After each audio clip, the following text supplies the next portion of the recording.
Ana yok dedi sen gizlice. Uşak bakır çaşır bilmir kim doğru kim yalan. Seret sarsılır sevgiyle korunan divar. Bu dünya balaka üretker için bizi mi yattı? Ana yok dedi sen gizlice.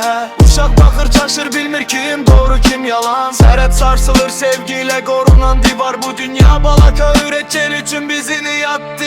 Eve gelirsen deyirsən çok yorgunam, çekilirsen kenara. Uşak aktarır seni gözlerde ümit ve karanlık. Pul yok varlık önemlidir, bakışın sözün kucağın. O bakışları yardak sevgili her dön göstermek lazımdır. Ananı tənkid edirsən uşak kulak asır, kalbi incinir. Sevgi ve hürmet ailenin temeli ama sarsılır. Cibine xəşlik koyup ruhunu boş bırakırsan bu uşak üçün dünya puldan daha çok sevgidir. Öz uşaklığınla müqayisə etme, her uşak öz dövründe her addım farklıdır. Her yol özel, unutma bunu, hata evde sadece figur değil. Dayağın ışığın qoruylu gösterge varlı duyulan o şarkıya göster.